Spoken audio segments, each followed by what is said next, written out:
Assalamualaikum warahmatullahi wabarakatuh. Di video kali ini kami akan menjelaskan tentang materi medan listrik. Sebelumnya, perkenalkan saya Arbiatun, NIM F1B 02310037 dan saya Eliriani dengan NIM F1B 02310006. Selamat menyaksikan. Baik, langsung saja. Sebelum masuk ke pembahasan, apa sih itu medan listrik dan bagaimana menentukan medan listrik? Nah, di slide selanjutnya kami akan menjelaskan apa itu medan listrik. Nah, bisa dilihat yang dimana medan listrik merupakan medan listrik di area di sekitar benda bermuatan listrik, di mana benda bermuatan lain akan mengalami gaya listrik atau gaya Coulomb. Nah, medan listrik digambarkan oleh garis-garis gaya atau garis medan yang bersifat khayal, dimulai dari muatan positif ke muatan negatif, serta memiliki satuan Newton per Coulomb. Kemudian, kekuatan medan listrik dipengaruhi oleh jenis dan besar muatan sumber serta jaraknya.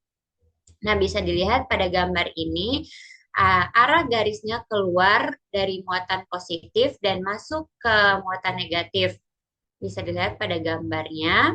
Kemudian, kuat medan listrik. Adapun rumus medan listrik sendiri, jika diketahui rumus gaya Coulomb antara muatan sumber atau Q dengan muatan uji atau Q adalah E sama dengan F per Q, yang dimana F sendiri itu merupakan rumus dari K dikali Q, Q besar dikali Q kecil per R kuadrat per Q. Nah, didapatkan karena bisa dicoret untuk Q-nya, didapatkan rumus K sama dengan K dikali Q per R kuadrat. Nah, berikut rumusnya. Kemudian untuk keterangannya sendiri, E merupakan kuat medan listrik dengan satuannya N per sek. Kemudian Q sama dengan muatan sumber.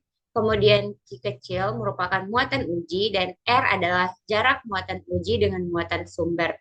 Kemudian K sendiri adalah konstanta setara gaya listrik 9 dikali 10 pangkat 9.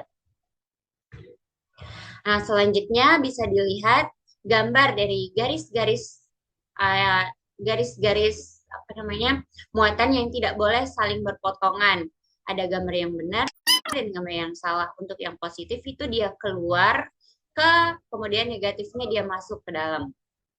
Bisa dilihat ada yang benar dan ada yang salah.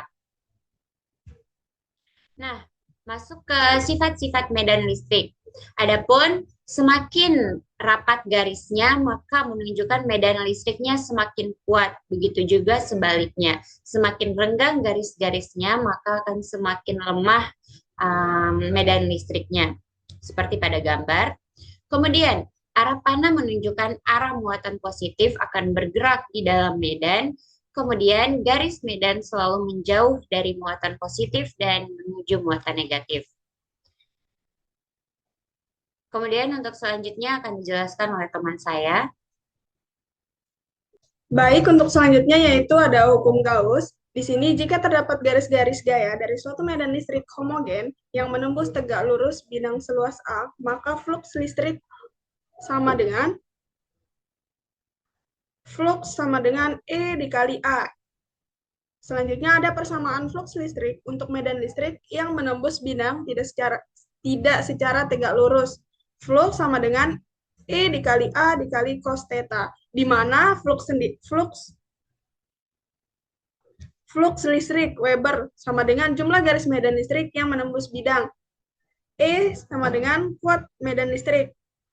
A sama dengan luas bidang yang ditembus medan listrik. Selanjutnya ada theta, sudut antara E dan garis normal bidang. Oke.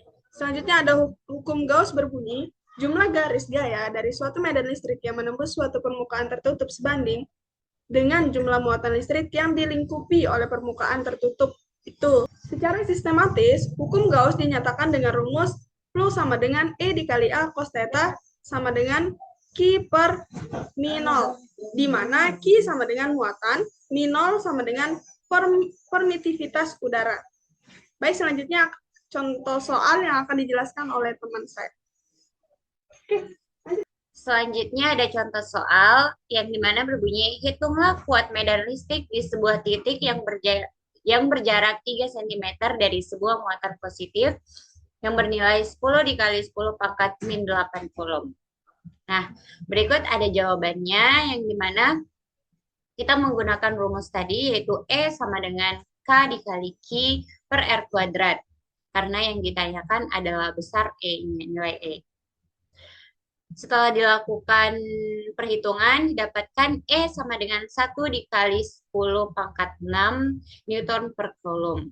Nah, karena muatan positif, maka arah medan listriknya keluar dari muatan. Selanjutnya ada contoh dalam kehidupan sehari-hari, yang dimana saat kita menggosokkan balon dan penggaris ke rambut, elektron akan berpindah dari rambut ke balon atau penggaris, sehingga menciptakan adanya medan listrik. Hal itulah yang menyebabkan benda tersebut mampu menarik benda di sekitarnya. Seperti contoh yang kita pernah lakukan setiap hari pas kecil misalnya. Baik, selanjutnya ada contoh petir, yaitu dia mengandung medan listrik yang terbentuk akibat perbedaan muatan listrik yang besar di dalam awan dan di antara awan dan bumi. Sekian video dari kami, semoga bermanfaat. Wassalamualaikum warahmatullahi wabarakatuh. Harus ceria.